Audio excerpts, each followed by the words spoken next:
Jericho Quinn rolled on the throttle, leaning the growling BMW R1150 GS Adventure into a long, sweeping curve under the shadow of the Chugach Mountains. Birch trees decked in full autumn colors flashed by in a buttery blur.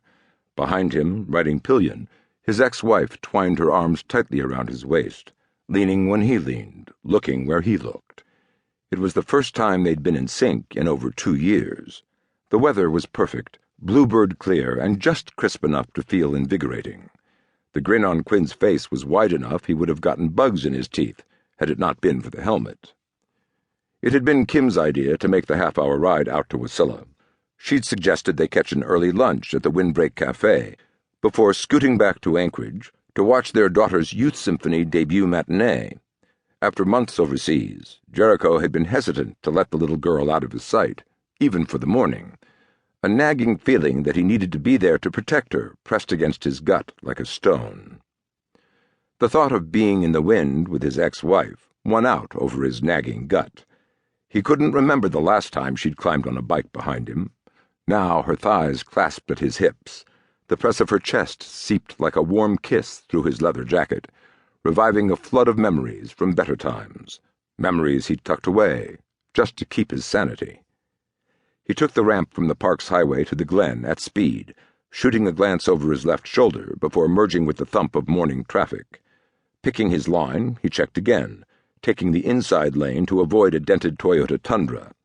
The ditzy driver wandered into his lane as she chatted on her cell phone with one hand and held a cup of coffee in the other, steering with some unseen appendage. Quinn tapped the bike down a gear before accelerating past the rattling cage to relative safety. Riding the highway reminded Quinn of combat. The whap-whap-whap of his brother Beau's 1956 Harley Panhead in the next lane was eerily reminiscent of a Browning .50 caliber on full auto, and everyone on the road seemed bent on trying to kill them both. Kim began to administer a slow Heimlich maneuver, crushing his ribs as the motorcycle picked up speed. For a fleeting moment, Jericho considered slowing to keep her from squeezing the life out of him, but Beau's bike chuffed past, pop-pop-popping like a fighter pilot on a strafing run. When the Quinn brothers got together, some sort of competition never failed to erupt. They each had the broken bones to prove it. Kim pressed in even tighter. She'd known him since high school and must have sensed what was about to happen. Pouring on the gas, Jericho felt the welcome buffeting of wind against his helmet as the speedometer flashed past 80 miles an hour and kept climbing.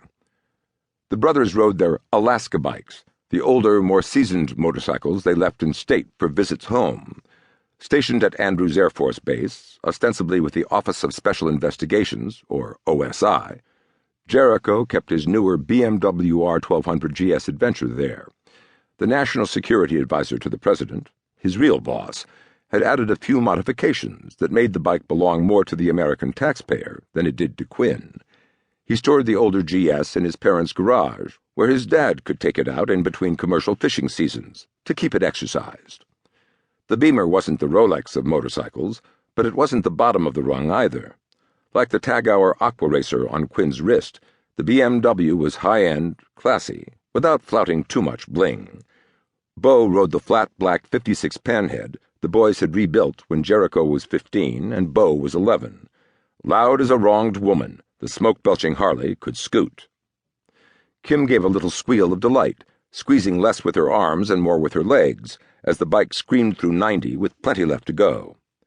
They all wore leathers to protect against the chill of Alaska's fall weather and road rash in the event of an accident. Beau, riding single, and to Jericho's chagrin, now well in the lead, wore a Vanson Enfield jacket in heavy cowhide. The angry eye of a black octopus glared above a white rocker with 3-inch letters across his broad back.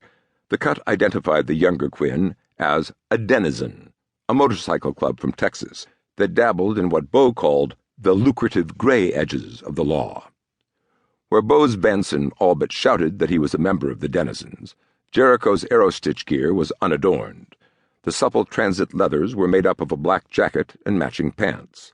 Micro-perforated, they were completely waterproof and cooler than most protective gear right off the rack. The form-fitting leathers came standard with durable TF armor inserts, but his new employer had added a few extras.